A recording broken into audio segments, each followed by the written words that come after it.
Alright guys, so today I'm going to be seeing 1917, which has been getting nothing but raving reviews.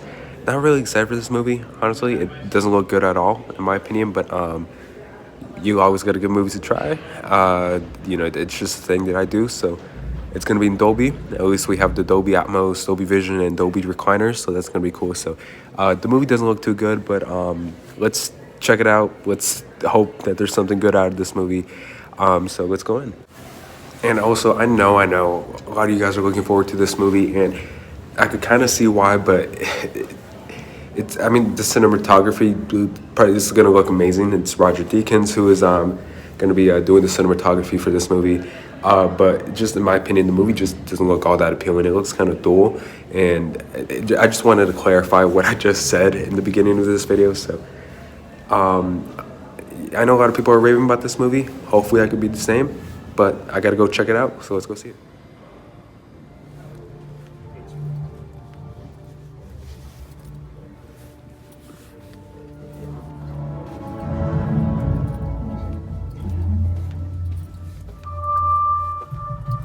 James Bond.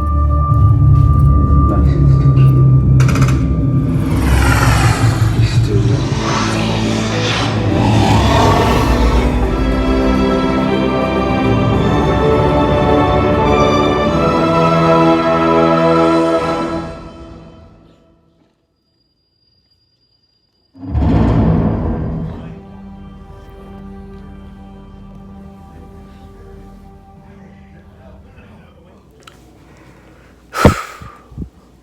Oh man, it's just one of those days. It's one of those days, and I'm sorry.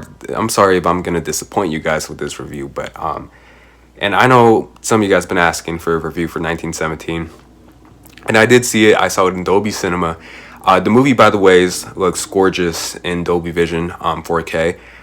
The movie's cinematography is done by Roger Deakins, one of the best, if not the best, person working in the cinematography department in the entire industry, because this guy is just phenomenal. Like, he makes every movie that he makes it look like art. Like, I mean, take a look at Skyfall, Blade Runner 2049, which I think is probably his best work, and now 1917, which looks absolutely stunning. And if you watch this in a Dolby screen, like, it's just gonna look really good. Although the Dolby Atmos, I didn't really find it that effective. Like, it was good at some points, but it wasn't anything crazy. So Dolby Atmos it was all right, but Dolby Vision is, I guess it's worth checking out if you want to see this movie. Although the actual movie itself, it's one of those I'm telling you guys, it's one of those days. It's one of those movie days or reviews or whatever you want to call it, where I walk out of a movie that is being critically acclaimed, and I just walk out and I just say to myself, so what was the hype about? Like, what are people overhyping about this movie? Why is this movie being nominated so much? Why was this movie nominated for Best Picture? Why did it win the Best Drama Award at the what's it called? Not the Critics' Choice Awards, the Golden Globes. What's all the hype around this movie?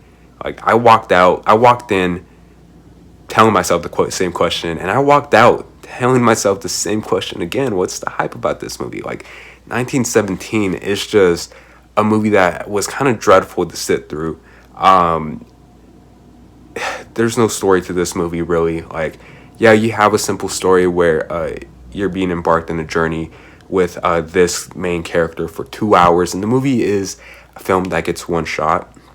Although it's technically not one shot. Like, there's a point in the movie where the movie just cuts off frame, and it just like kills the whole one shot thing, and then starts another one shot.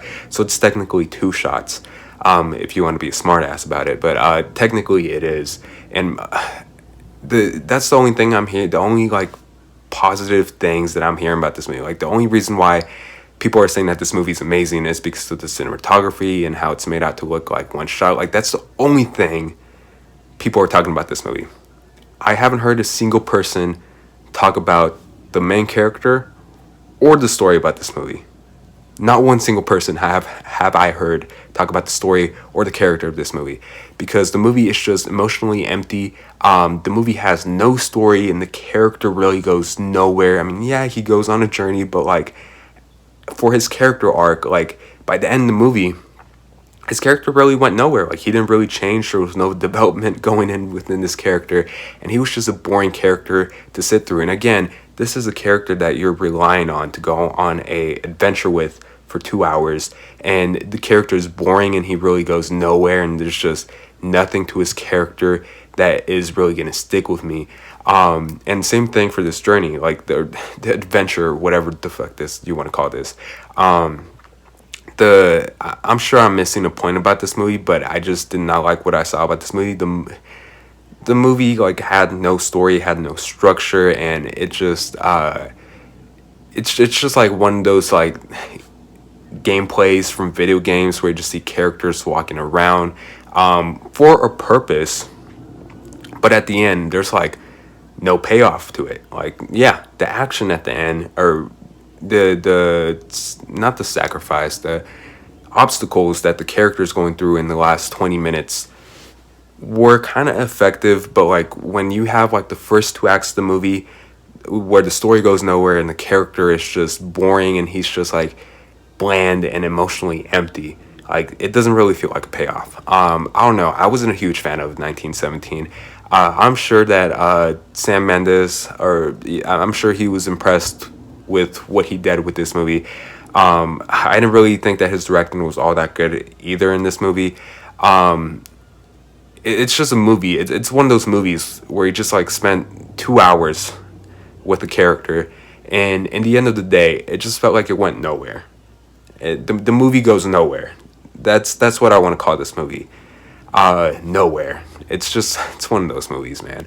I don't know. I was not pleased with this movie. I was bored out of my mind, and I'm not the type of person to hate a movie just because it's boring. Like, there are some movies that I could find boring, but I could still like think is really good because at least the story was really good. But in this case, I can't say that because like the movie had no story. I don't know. 1917 did not do it for me. And I don't see why this got nominated for Best Picture. Like, the cinematography, yes. Best Picture, I don't know why. So feel free to hate on me. I'm sure there's probably something that I'm missing about this movie. But from what I saw, in my opinion, like, just I did not like it. I was not a fan of this movie. So 1917, I'm not gonna rate it because you guys are gonna hate my rating for this movie. But you know what? Fuck it. 1917. I'm gonna give 1917 a D. Wonder how many of you guys I disappointed with this review, because I'm sure a lot of people probably thought I was gonna love this movie, but in reality, I just was not impressed with this movie. I'm sorry. I just felt nothing for this movie. Like, I don't know. 1917. Have you guys seen it? If you guys seen it, you guys probably loved it. Or if you guys didn't, I'm interested to see what you guys have to say about the movie, since it seems like the movie's being universally praised by every person in the world. But if you're one of the 5% that did not like this movie, and if you're there with me, yeah, tell me why you didn't like the movie, and I'm curious to know. So yeah, thanks so much for watching. Please like and subscribe, and I'll see you guys later. Bye.